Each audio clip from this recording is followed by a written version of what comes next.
Hola amigos, ¿qué tal? En este video vamos a hablar un poco sobre la reacción de ozonólisis. Recordemos un poco que esta reacción la podemos llevar a cabo a compuestos insaturados, muchas veces con el objetivo de identificar en qué posición de nuestro compuesto se ubica esa insaturación, que puede ser un doble o un triple enlace. Y para el caso de los dobles enlaces, nosotros podemos obtener, dependiendo de qué agente posterior a agregar el ozono usemos, bien sea aldehídos y acetonas, o también podremos obtener en algunos casos ácidos carboxílicos. Y para el caso de cuando nosotros tenemos un triple enlace, allí sí la única opción que nosotros podemos tener como producto es ácidos carboxílicos, que dependiendo de si el compuesto es simétrico o no, pues entonces será uno o dos compuestos distintos. Vamos a resolver algunos ejercicios que tienen que ver con la reacción de ozonólisis, que recordemos agregamos como primer paso ozono y como segundo paso bien sea un agente reductor u oxidante, dependiendo de qué es lo que nosotros queremos obtener en la reacción. Vamos a resolver los siguientes ejercicios e iré explicando algunas cositas que son importantes para entender más este proceso. La primera reacción que tenemos es esta de aquí con este compuesto. De una forma más fácil, porque aquí no vamos a ver el mecanismo como tal de la reacción, sino únicamente qué productos se obtienen. Recordemos que la manera más fácil de entender qué es lo que ocurre en esta reacción es visualizar que en este doble enlace que tenemos aquí, en esta insaturación, que en este caso es un doble enlace, entre estos dos carbonos, recordemos que cada vértice, cada extremo es un carbono, lo que va a pasar es la ruptura de este mismo doble enlace y entonces vamos a obtener dos compuestos distintos en este caso porque el compuesto no es simétrico. ¿Cómo sabremos si son aldehídos o cetonas? Pues eso simplemente nos lo va a decir la estructura que nosotros tengamos. Por ejemplo aquí, ¿qué es lo que nosotros hacemos para colocar los productos? Pues imaginar que este doble enlace se rompió y en lugar de que este carbono que estoy señalando aquí esté unido a este carbono de acá por un doble enlace, ahora lo va a estar con un oxígeno, y que este carbono que estoy señalando acá, en vez de estar unido al carbono de acá por un doble enlace, va a estar unido también a un oxígeno. Y entonces de esta manera nosotros dibujamos los dos compuestos que obtenemos en esta reacción, que serían por un lado este compuesto con doble enlace, pero ese doble enlace que tiene este compuesto ya no lo va a tener a un carbono, sino a un oxígeno. Y esto resulta, por supuesto, de analizar el mecanismo más a fondo. Recordemos que en el mecanismo se forma un ozónido y ya después nosotros agregamos otra especie para convertir ese ozónido en un compuesto carbonílico. Pero aquí no trataremos el mecanismo, sino únicamente qué productos se obtienen. Y por otro lado acá tenemos el tres carbonos, uno 2 tres. Aquí le voy a colocar el más de que obtenemos más producto. Y tenemos este compuesto. Doble enlace, pero ahora doble enlace a oxígeno. Obtenemos dos cetonas, ¿por qué? Porque los dos carbonos que están en el doble enlace son carbonos de tipo terciarios. Cuando nosotros tengamos un carbono terciario, recordemos que eso nos va a dar cetona. Esto no es como una regla que se tengan que aprender, o sea, realmente se ve en la estructura que nosotros tenemos dibujada qué es lo que se va a obtener. Aquí evidentemente cuando se rompe el doble enlace y se agrega un oxígeno a este carbono, pues lo que obtendremos será una acetona, porque recordemos que una acetona es un compuesto carbonílico en donde el carbonilo está unido al menos a dos carbonos. Y entonces aquí tenemos una acetona, por acá otra acetona. ¿Por qué? Porque los dos carbonos son terciarios y eso tiene como consecuencia que las dos sean cetonas. Aquí nosotros agregamos como paso uno el ozono, que es obligatorio en las reacciones de ozonólisis, y como paso 2 agregamos un agente reductor, que en este caso es el zinc en agua, y el zinc nos va a ayudar precisamente a realizar la reacción de reducción del ozónido a lo que nosotros acá tenemos como cetonas. En el caso de cetonas no hay ningún problema, pero vamos a ver en ejemplos posteriores que esta especie que tenemos aquí va a ser crucial en el proceso para obtener uno u otro compuesto distinto. Bueno, ya teniendo este ejemplo, vamos al segundo, que es este alqueno de aquí. Nuevamente, para nosotros dibujar los compuestos que se obtienen, pues hay que imaginar que este doble enlace se rompe, que bueno, de hecho es realmente lo que sucede, pero no como tal. O sea, recordemos que el mecanismo de esta reacción no es tan simple como decir que se rompe el doble enlace y se pegan oxígenos. El mecanismo de hecho es un mecanismo muy complejo porque involucra un tipo de reacciones que no son tan comunes, por lo menos no en los cursos de química básica, que son las reacciones pericíclicas, y entonces su mecanismo ya se torna un poco más difícil, por así decirlo, aunque tampoco es algo del otro mundo. Entonces, imaginemos que se rompe este doble enlace así de la nada y que entonces a cada carbono se agrega un oxígeno con su respectivo doble enlace. Y de esta manera entonces nosotros dibujamos primero la parte de acá abajo, que es una acetona, porque este carbono que estoy señalando es un carbono terciario. Un carbono terciario, recordemos que es un carbono que está unido a tres carbonos. Y entonces dibujamos esto de aquí, este ciclopentano, ahí está. Luego por acá tiene este metil, que bueno, pudimos haber dibujado solamente como una línea. Y por aquí arribita tiene ese doble enlace, que ahora ya no va a tener un doble enlace a carbono, sino a oxígeno. Y de esta forma se obtiene una ciclopentanona sustituida, la 2-metilciclopentanona. ¿Qué más se va a obtener de esta reacción?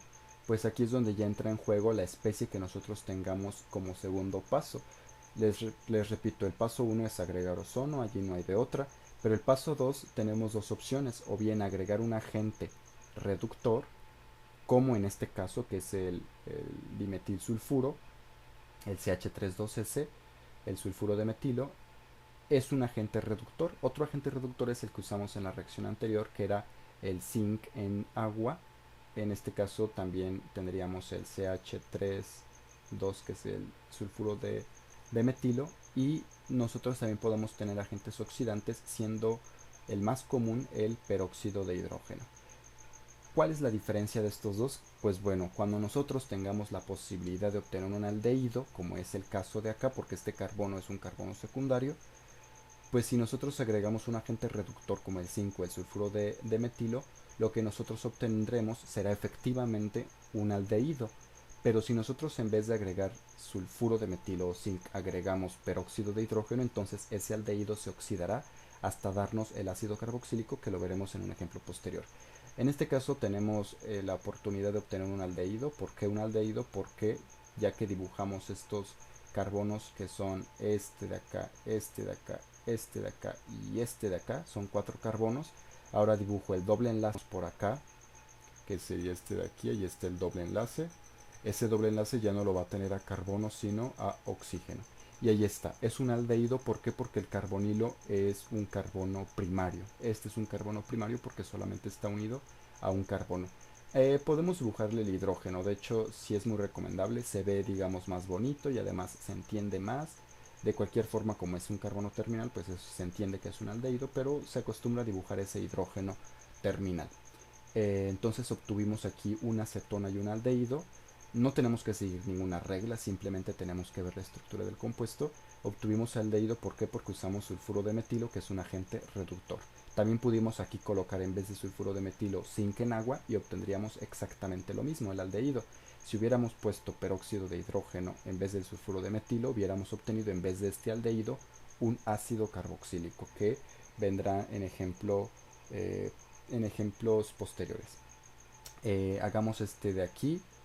Nuevamente rompemos este doble enlace imaginariamente, hacemos de cuenta que así es el mecanismo, y en vez de tener doble enlace carbono va a tener doble enlace oxígeno. Ya es más fácil dibujar a los compuestos.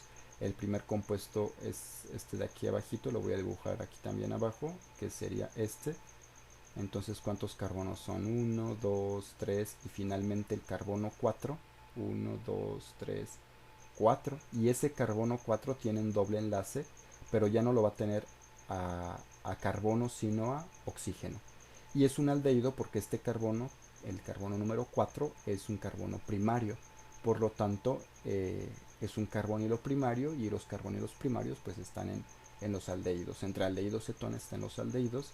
Y aquí le podemos dibujar, si queremos, el hidrógeno, que aquí está como medio chueco, pero bueno, es un aldehído. Y por acá arriba también tenemos un aldehído. ¿Por qué? Porque tenemos esta cosa así. Les voy a enumerar para que no nos confundamos. Es 1, 2, 3, 4 y finalmente 5, este carbono de acá abajo. 1, 2, 3, 4 y 5. Y ese carbono 5 tiene un doble enlace por acá. Ese doble enlace es a oxígeno ahora. y por acá su hidrógeno, es un aldehído. Aquí se obtuvieron dos aldehídos. ¿Por qué aldehídos y no ácidos carboxílicos? Porque usamos un agente reductor que es el sulfuro de metilo. Ahora veamos aquí estamos agregando peróxido de hidrógeno. Eso nos dice que vamos a obtener posiblemente ácidos carboxílicos si es que tenemos un carbono por ahí secundario que pueda pasar al aldehído, que es el caso de este ejemplo. Aquí en este caso el peróxido de hidrógeno no le va a hacer nada a esta cetona de acá, que la dibujaríamos igual como ejemplos anteriores. Ahí está, doble enlace a oxígeno, es este carbono de aquí con marca, es este carbono de acá. ¿Y qué se va a obtener de más? Este compuesto de aquí. Aquí el cloro no tiene ningún efecto porque estamos evaluando únicamente el doble enlace, la ruptura oxidativa de este alqueno. Y dibujamos 1, 2, 3, 4. Y entonces acá tenemos 1, 2, 3, 4. 1, 2, 3, 4 los números para que no nos vayamos por allí a confundir. Ahí está el cloro en el carbono 1. Esta numeración, por supuesto, nada tiene que ver con la nomenclatura del compuesto, solamente para que no nos vayamos a confundir en qué carbono es cuál. Y por acá tiene este carbono quinto. Ese carbono quinto va a tener un doble enlace a oxígeno, que es lo que realmente sucede en una ruptura oxidativa. Pero atención, como nosotros estamos usando peróxido de hidrógeno en el paso 2 en lugar de zinc o sulfuro de metilo, entonces va a darse una oxidación. Es un agente oxidante, por lo tanto en vez de tener aquí hidrógeno va a tener un OH y esto lo convierte en un ácido carboxílico. Como aquí tenemos un carbono primario ya después de la ruptura, entonces se obtiene un ácido carboxílico que corresponde a haber usado este agente oxidante peróxido de hidrógeno. Veamos un ejemplo más. Este es una reacción que también se lleva a cabo con peróxido de hidrógeno, rompemos doble enlace y acá tenemos por acá este compuesto, aquí le pongo el número 1, este es el carbono 1, tiene doble enlace a oxígeno, que es una ruptura oxidativa, pero acá va a tener un OH. ¿Por qué OH? Porque estamos usando peróxido y este de acá es un carbono secundario que después pasa a ser carbono primario y entonces sufre oxidación del aldehído al ácido carboxílico y eso se debe a el peróxido. Y por acá abajo vamos a obtener algo de hecho similar porque este es un compuesto simétrico. Por acá doble enlace oxígeno más el OH porque usamos peróxido, es un ácido carboxílico.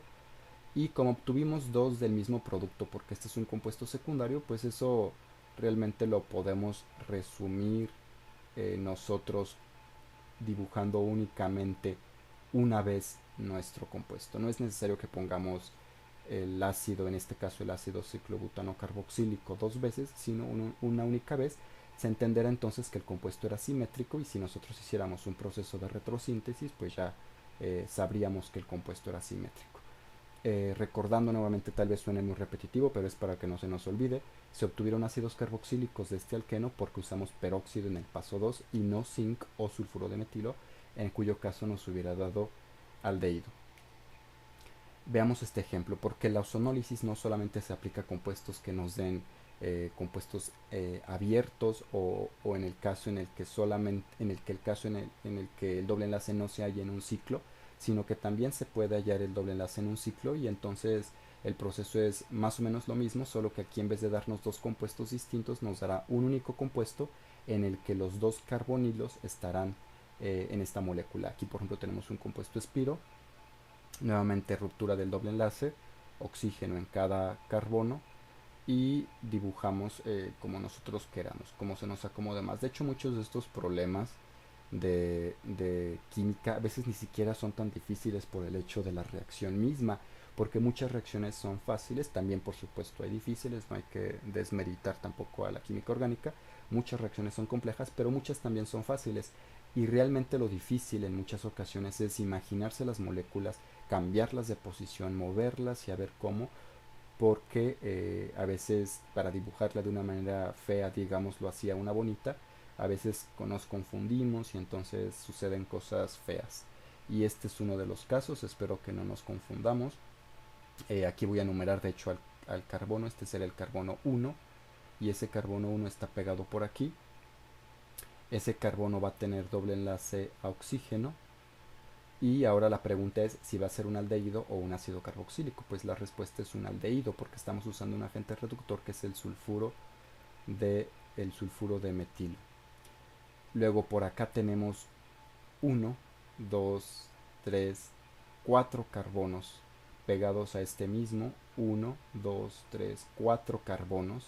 Y aquí es donde les digo que a veces hace falta más imaginación para que nosotros podamos visualizar las moléculas. Aquí quizá no era un ejemplo tan difícil, pero hay ocasiones en que los ejemplos son más complejos y entonces hace falta tener más cuidado en ver la molécula. En este carbono 4 tiene doble enlace a oxígeno, nuevamente es un aldehído porque es un carbono terminal, es un carbono primario el que se formó y estamos usando un agente reductor que es el sulfuro de metilo que no nos oxida hasta ácido carboxílico sino que se queda en el aldehído y aquí nos daría este compuesto que ya es monocíclico, pasamos de un compuesto espiro alqueno a un compuesto monocíclico, tiene dos carbonilos en la misma molécula, entonces estamos pasando de una molécula a otra molécula por el hecho de que el doble enlace se hallaba en el ciclo, se hallaba endocíclico. Veamos a continuación este ejemplo. Es la misma molécula que el anterior, si se dan cuenta, pero ahora en vez de usar sulfuro de metilo, que era un agente reductor, estamos usando peróxido de hidrógeno. Y la diferencia radicará en que ahora en vez de obtenerse aldehído, se va a obtener, se va a llegar hasta la oxidación de el compuesto y llegará el ácido carboxílico, que sería esto de acá, ácido carboxílico, y por otro lado también se va a obtener ácido carboxílico, es 1, 2, 3, 4, ácido carboxílico, y ahí está. Entonces pasamos de un compuesto, de una molécula a otra molécula. Por eso en los procesos de retrosíntesis, cuando tengamos una ozonólisis y de un compuesto se tenga otro, pueden ser dos opciones. O es un compuesto que era simétrico y por eso solamente nos dio un producto, o bien era un compuesto donde el doble o el triple enlace se hallaba endocíclico, es decir, dentro del ciclo, y entonces por eso solamente nos dio un producto bicarbonílico en el caso de que solamente tenga un doble enlace. Y ahora resolvamos este ejercicio, estamos agregando peróxido, entonces se va a formar por ahí un ácido carboxílico si se puede, y el doble enlace se halla también, como en el ejemplo anterior, se halla endocíclico, se halla dentro del ciclo. Pero aquí vamos a tener un poquito más de cuidado al dibujar la molécula porque aquí si la queremos dibujar bonita bien, hay que hacer un par de ajustes. Si la queremos dibujar un poco cucha y fea, no nos debemos preocupar mucho. ¿A qué me refiero con esto? Voy a enumerar la molécula: 1, 2, 3, 4, 5, 6, 7 y 8. Tiene 8 carbonos. Voy a dibujar, bueno, si se va a romper el enlace, el doble enlace y va a tener oxígeno cada una, pues más o menos va a quedar algo así, ¿no? Por aquí está el 1, el 2, el 3, por acá el 4, y ese 4 por allí va a tener doble enlace a oxígeno. No puede ser ácido carboxílico porque es un carbono secundario, se le va a quedar en cetona. Por acá está esto. Y entonces este es el 5, el 6, el 7 y el 8. Aquí es donde hay que prestar atención porque el carbono 8 es terminal. Bueno, aquí es un carbono secundario, pero acá ya va a ser un primario. Y como estamos agregando peróxido de hidrógeno, se va a formar el ácido carboxílico. Hasta aquí ya está bien la molécula, o sea, aquí tal vez me quedó un poquito fea, pero si ustedes la dibujan en el cuaderno, en una hoja, quizá les quede mejor. Pero podemos todavía mejorar la molécula porque así no se va a quedar, o sea, cuando se rompa la molécula va a buscar la forma de que estereoquímicamente hablando esté lo menos tensa posible. Y lo menos tensa posible dándose que aquí se puede dar por la hibridación sp3 de estos carbonos, pues el giro de los átomos y entonces obtener una molécula dibujada más bien lineal. ¿A qué me refiero con esto? Pues yo podría dibujar aquí fácilmente esto. Es una molécula que tiene 1, 2, 3, 4, 5, 6, 7. Este sería el carbono número 1, 2, 3, 4. Y en el carbono 4 tiene doble enlace a oxígeno. Ahí está. 4, 5, 6, 7. Y en el carbono 8 tiene esto de acá es el carbono carboxílico. Si se fijan, este carbono 8 es este carbono 8 de acá. Lo único que hice para pasar de acá a acá es la misma molécula, por supuesto, pero es dibujarla de una manera, entre comillas, más bonita. Es decir, como realmente vendría en un libro o en un texto. La forma más fácil de escribirla, más elegante de escribirla, en lugar de acá, que por supuesto esto no existe, no están pegados estos grupos aquí porque van a tender tener la menos tensión posible. Y entonces aquí les he numerado para que no se confundan en qué carbono es cuál. Y numerar los carbonos realmente es muy útil cuando hagamos este tipo de ejercicios para que no nos confundamos y no nos perdamos en qué carbono es el que estamos nosotros analizando. Repito, se obtuvo ácido carboxílico porque usamos peróxido y cualquiera de las dos está por supuesto correcta, ¿no? O sea, no hay nada de malo con esta primera opción, solo que la primera opción está un poquitito fea dibujada. La segunda es más bonita, pero eso de feo pues es irrelevante porque hemos obtenido el producto que era efectivamente el producto deseado. Otra cosa, el peróxido no le hace nada a la acetona, la deja igual, pero el carbono que es terminal sí que lo oxida hasta el ácido carboxílico y no lo deja en aldehído. Si hubiéramos querido que en vez de ácido carboxílico fuera un aldehído, pues hubiéramos usado en vez de peróxido de hidrógeno sulfuro de metilo o zinc en agua. Y finalmente tenemos una ozonólisis, pero para un alquino. Es exactamente lo mismo, pero está un poquito más fácil porque aquí solamente hay una opción y es que se obtengan ácidos carboxílicos. Nosotros entonces dibujamos 1, 2, 3. Aquí deben prestar atención porque recuerden que la geometría del triple enlace es una geometría lineal, por eso está un poquito así feita en la molécula. Normalmente se dibujan todas con ángulos de 120 grados. Aquí tenemos una molécula lineal, a mí no me gusta tanto dibujarlas así, pero hay que acostumbrarnos porque esa es la geometría de estas moléculas. Entonces se va a formar un ácido carboxílico de 3 carbonos, ahí está, de 3 carbonos, el ácido propanoico, y por acá se va a formar un ácido que va a tener un ciclo propano y dos carbonos, que sería este de acá, 1 y 2 carbonos. Y en este segundo carbono es donde va a estar todo el rollo, ¿no? Que es el ácido carboxílico. Este es el 1, el 2, por lo tanto acá está el 1 y el 2. Se obtienen esos dos compuestos directamente ácidos carboxílicos porque estamos usando un alquino y la ozonólisis a un alquino da directamente ácidos carboxílicos. Aquí ni siquiera hay la opción de obtener cetonas porque los carbonos deben ser secundarios forzosamente para que se trate de un alquino, recordando que el carbono forma 4 enlaces en la mayoría de los compuestos. Y bien, ahora les toca a ustedes realizar los siguientes ejercicios, el siguiente par de ejercicios. Los invito a que le pongan pausa al vídeo, intenten hacer estos dos ejercicios y después le pongan otra vez reproducir para que vean la respuesta. Muy bien, espero que le hayan dado pausa al vídeo y no esperen a que yo lo resuelva. Y si no, pues de todos modos ya lo voy a resolver. Aplicamos ozonólisis a este alqueno endocíclico. Agregamos peróxido, por lo tanto si hay la posibilidad de obtener el aldehído se va a oxidar este hasta ácido carboxílico. Aquí rompemos el doble enlace, se forman carbonilos. Este carbono de acá es terciario, por lo tanto se va a obtener cetona, y este de acá es secundario, por lo tanto se va a obtener el ácido carboxílico porque estamos usando peróxido. ¿Cómo lo dibujamos? Nuevamente aquí tenemos dos opciones, o la forma fea y cucha, que sería esta de acá, ahí está. Luego acá voy a enumerar esto para que no se confundan, no nos perdamos. 4, 3, 4 y 4. ¿Qué? No, 1, 2, 3, 4. Por acá está luego esto, y aquí estaría entonces el ácido carboxílico. 1, 2, 3, 4. Por ahí está. Se rompe la molécula, le da acetona y ácido carboxílico porque usamos peróxido. Y si esto lo quisiéramos dibujar ya más bonito, entonces lo dibujaríamos quizá algo así.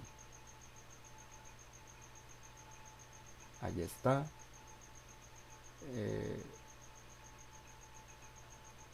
el carbono 1, el carbono 2, el carbono 3 y el carbono 4 que está acá como ácido carboxílico. Entonces sería algo así. 1, 2, 3, 4, sí, 1, 2, 3, 4. Sería este compuesto de aquí, este ácido carboxílico. las dos son correctas, pero díganme si no, las de abajito se ve un poquito más bonito, ligero más bonito, porque los grupos se entienden más, están más separados, más presentable, más todo. Aquí tienen el segundo ejemplo, inténtenlo hacer, pónganle pausa y ya después cuando lo tengan le ponen reproducir.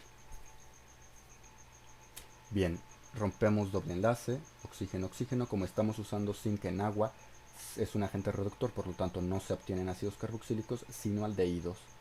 El de abajo es 1, 2, 3, 4 y bueno, este de acá 5. Sería algo así. 1, 2, 3, 4, doble enlace oxígeno y aldehído. ¿Sí? Es el 1, 2, 3, 4 y 5. Y más el aldehído de ahí arriba que tiene 1, 2, 3 carbonos. 3, ahí está, es el propanal. Ahí está el propanal. 1, 2, 3. Dos aldehídos, ¿por qué? Porque son carbonos secundarios y estamos usando zinc en agua. Bien, espero que este video les haya sido útil, que estos ejercicios, estos ejemplos les hayan servido, que hayan entendido un poquito más la reacción de ozonólisis. Como conclusión, la ozonólisis la podemos aplicar a compuestos insaturados, alquenos, alquinos. Si es un alqueno se puede obtener cetona o aldehído si usamos un medio reductor como paso 2, y si usamos un medio oxidante como el peróxido de hidrógeno entonces obtenemos ácidos carboxílicos en el caso de que el carbono del alqueno sea un carbono secundario. Para el caso de alquinos, la única opción, la única posibilidad es obtener ácidos carboxílicos y entonces esta reacción sirve mucho para identificar compuestos, porque una vez aplicada la ozonólisis a un alqueno, llevamos esto por alguna reacción o por alguna técnica de instrumental y entonces ya podemos identificar nosotros la posición donde estaba la insaturación en nuestro compuesto original. Entonces eso ha sido todo por este vídeo, nos vemos en la próxima y un saludo a todos. Los invito por supuesto a que se suscriban al canal, a que le den me gusta y a que lo compartan con sus amigos. Un saludo a todos, adiós.